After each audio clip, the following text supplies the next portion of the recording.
Hello there, Sarah from 17 once again, introducing you to my beginner's guide to Ninja Gaiden Sigma Master Ninja mode. This is chapter 10, this is Tairon under alert, and this is one of the worst fucking levels on the game in my opinion. And the reason for this is you're going to be going up against the soldiers with the guns, and this is kind of the beginning of the end for the middle section of the game, because this is when it goes into and it strays into military territory, and any game that has you taking on dudes that can shoot you from a distance is just a little bit fucking frustrating when you've got to get close to them to do some real damage. Especially on Master Ninja, where all of them are armoured, all of them are really good at grabbing you, and all of them are really difficult to break their guard, so it makes for an interesting section. The thing with this level is, though, if you just go straight to where you need to go, you can skip a whole bunch of encounters. You really can just completely skip them if you want to. You don't have to, but on this guide, I'm going to be showing you the quickest way out of this chapter, so I'm not going to be getting Master Ninja rank or anything like that. I'm just going to be getting you through it in a couple of strategies that anybody can use. And if you go back into the chapel where we fought Alma, you will be able to pick up the Warhammer, which is the weapon that she uses, that Rachel uses, that we've been playing as. And it's worth picking up because it's fun to use. It's not the best weapon in the game, but it does a lot of damage, and it has a really quick ultimate technique charge. It's very fast. But when you come out into this courtyard, this is when you're going to be exposed to these new soldiers. And in my defense here, people, this was the first time I'd ever seen these guys. And the first thing you want to do is get rid of those stupid flying robots, or they're going to make your life an absolute misery. But once you clear those out, you can use their essence to try and UT the rest of the soldiers. You'll notice I went for the rocket launcher guy first. The logic behind that is I know he will never block my attacks, regardless of how good he is, or how pretentious he is, or how much armor he's wearing. He'll never block you because he's friendly like that. But these guys are bitches, man.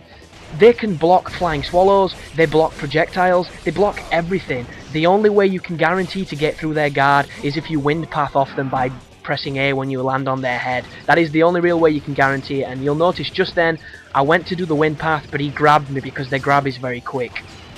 One thing I will say about this game though, if you've played the original Ninja Gaiden, the grabs are nowhere near as extreme as they were on the original.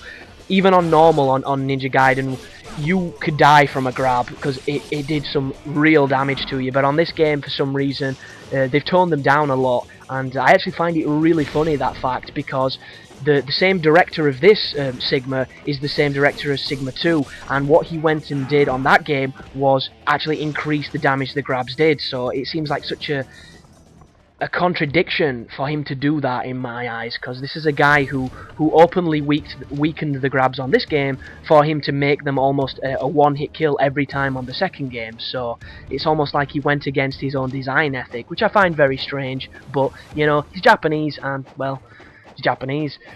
So use the save point after you've survived that fight, because when you come up here you're going to be taking on a bunch more of the soldiers. The one in front who I'm killing now is the rocket launcher guy. He's the one you want to take out first. You never want to get caught standing still with these kids, because they will break your guard very quickly, and if you get close they will throw you, and their throws break your guard obviously, so be careful of that. Right there I tried to do a UT on him, but I was too far away and I didn't get dragged in quick enough to take him out. But luckily enough, there's not that many of them, and when there's only like 3 of them like that, and it's a pretty, you know, decent battlefield with a decent camera, you don't have much of an issue. It's when you're in areas that are not fun to fight in that it's a pain in the arse.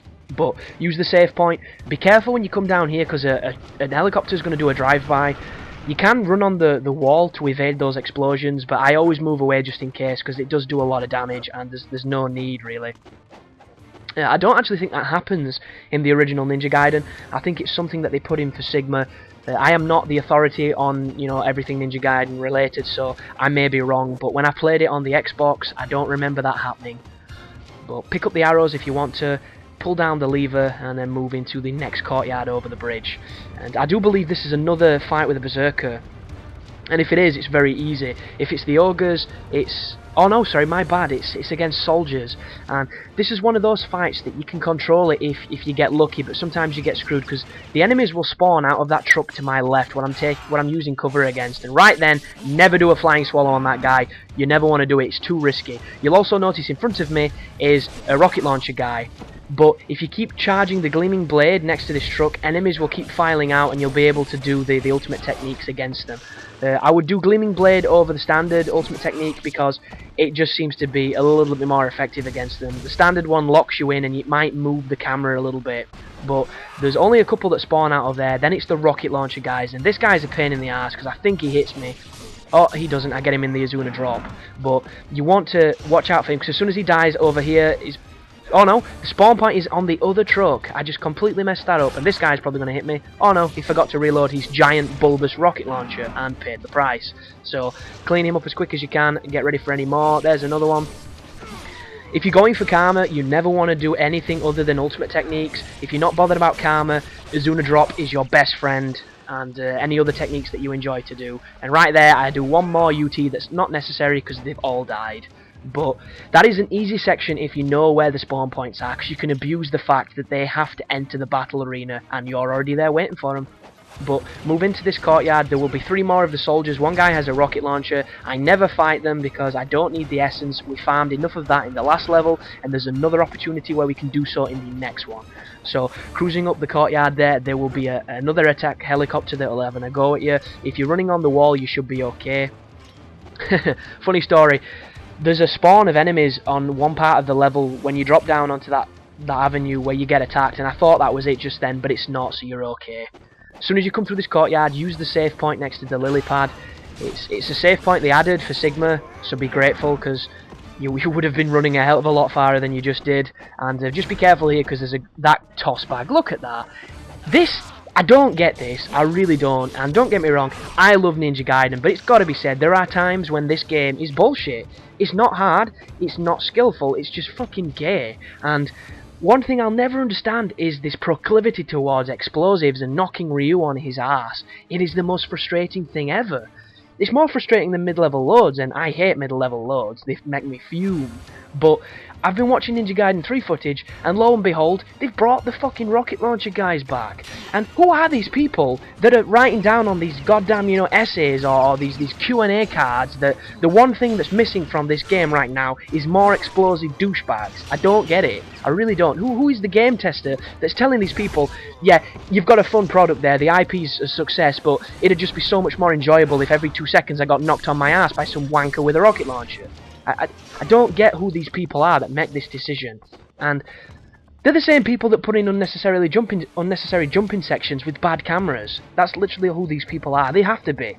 They're like, oh, that thing could knock you down, or it could knock you down, instantly kill you, and make you go back to the save point 10 minutes ago. Genius, we'll do that. I don't get it, people. It's just silly. But you'll notice we have the skeleton key now, so we can unlock some of these doors in Tairon that we originally saw before, but we didn't really know what they were. I'm going to be getting some gold scarabs, and a subscriber mentioned what do the gold scarabs do, and I don't think I've really mentioned them in the game, because I'm kind of assuming that the people watching this have already played Ninja Gaiden and are maybe going through it again trying to do the harder things, because they've been, reminded that some games are fun to play for challenge, and sometimes it's good to push yourself. But the scarabs themselves are actually something you give to the shopkeeper that will give you certain amounts of weapons, of items, of abilities, and they all vary depending on difficulty. So every time you play on a harder difficulty, it's slightly different, but the cool things to look forward to, you get a lightsaber. You also get the Dark Dragon Sword, which is the weapon that the storyline is all about, and that is a weapon that's very much like the Derby, but it's even more powerful. It's ridiculously strong. It pretty much kills enemy in one hit. It's stupid strong. It's really good. The only problem with the game is there is no New Game Plus, so you cannot get it any other time than at the end of the game, which is really gay. But, once again, blame the developers. I don't know what they were thinking. And you'll notice now that I've got the skeleton key, I'm running all the way back to the save point to save before the end of this video, and all the enemies have respawned, so thank you Team Ninja. That is not the nicest thing you could have done. But thanks for watching, people, and you take care now.